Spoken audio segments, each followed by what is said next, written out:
এই ক্লাসটা করার পরে বাইনারি সংখ্যার বিয়োগ চিরতরে শেষ হয়ে যাবে আশা করতেছি।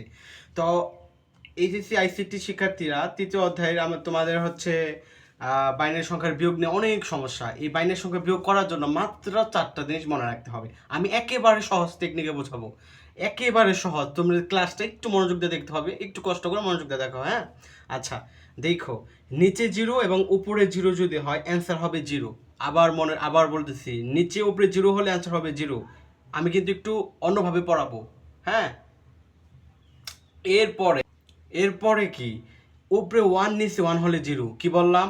উপরে নিচে জিরো হলে অ্যান্সার হবে জিরো, উপরে নিচে ওয়ান হলে অ্যান্সার হবে জিরো, এবং নিচে জিরো উপরে ওয়ান হলে অ্যান্সার হবে ওয়ান, এবং উপরে জিরো নিচে ওয়ান হলে অ্যান্সার হবে 11, মানে ওয়ান ওয়ান হবে। তো এই 4টা জিনিস কষ্ট করে জাস্ট প্র্যাকটিস করো, তোমার পৃথিবীর যত কঠিন বাইনারি সংখ্যার বিয়োগ দেখ একেবারে শেষ। কিভাবে একটু দেখো। আমি কি বলছি? উপরে ওয়ান নিচে ওয়ান হলে জিরো হবে, উপরে ওয়ান নিচে ওয়ান হলে জিরো, জিরো দাও।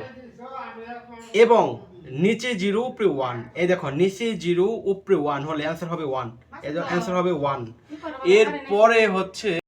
এরপরে উপরে ওয়ান নিচে ওয়ান হলে অ্যান্সার হবে কি হবে? জিরো, অ্যান্সার হবে জিরো। তো ও আগের জিরো দিলেও যে কথা, না দিলেও সে কথা, অ্যান্সার হবে কত? 10। এক নাম্বার অ্যান্সার হচ্ছে 10।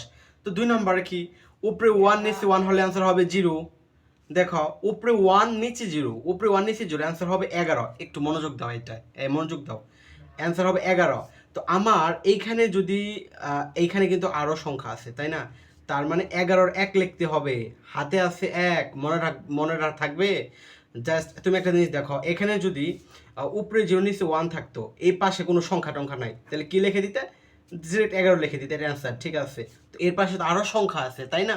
এই জন্য আমাদের হাতে 1 রাখতে হবে। দেখো, নিচে ওয়ান উপরে জিরো, আমাদের নিচে ওয়ান উপরে জিরো 11, 11 1, হাতে আছে 1, মনে রাখবা। হাতে আছে 1, এই 1 যদি এখানে হাতে রাখো তাহলে 1 আর 1 কত হবে? জিরো। সিম্পল, হাতে কিন্তু নাই। 1 1 কত হবে? জিরো।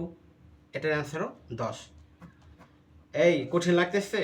দেখো, নিচে ওয়ান উপরে জিরো, তাহলে নিচে ওয়ান উপরে জিরো, অ্যান্সার হবে 11, 11 1, হাতে আছে কত? 1, হাতে আছে 1, তাহলে 1 আর জিরো, আবার 11, 11 1, হাতে কিন্তু আবার আছে 1, এই 1 1 হইলে হয় 0, হাতে কিন্তু 1 আছে, তাহলে 1 আর 0 কত হয়? 11 1, হাতে আছে 1, হাতে 1 আছে, 1 আর 1 কত হয়? জিরো। তুমি যদি না বুঝো কমেন্টে জানাবা, আমি আবার বসিয়ে দেবো, কোনো সমস্যা নাই, একেবারে সহজ টেকনিকের মাধ্যমে। তো এইটা কিভাবে করব? দেখো, নিচে জিরো উপরে ওয়ান হলে অ্যান্সার হবে কত? 1। আমি কিন্তু আগেই বলে দিচ্ছি, নিচে জিরো উপরে ওয়ান হলে অ্যান্সার হবে 1, অ্যান্সার আমি 1 দিলাম। একই কিন্তু, সব একই, যত কঠিন দিক একই। 1 1 যদি থাকে তাহলে জিরো, মানে একই জাতের, মনে রাখবা। 1 1 বা 0 0 হলে জিরোই হবে। তো নিচে ওয়ান উপরে জিরো হলে 11, 11 1, হাতে আছে কত? 1, হাতে 1, মনে রাখবা।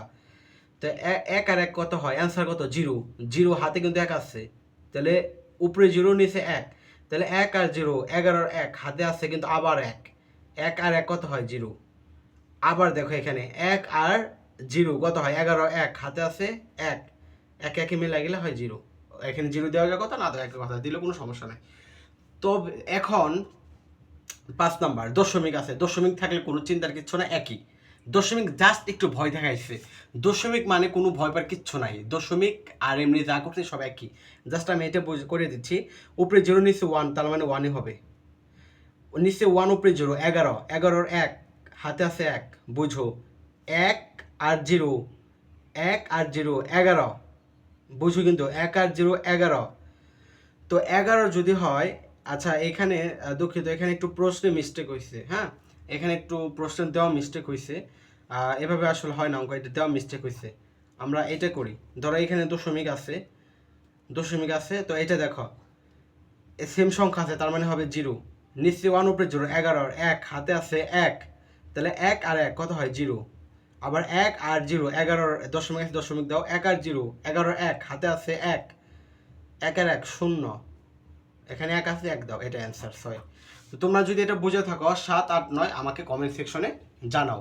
ওকে, এরপরও যদি কোনো সমস্যা থাকে আমি তো আসছি, আমাকে জাস্ট খালি কমেন্টে জানানো হবে। এই তো নাম্বারটাও বুঝে নাই, তোমরা 7 8 9 নাম্বার দিয়ে আমাকে কমেন্টে জানাও, এত অ্যান্সার হবে।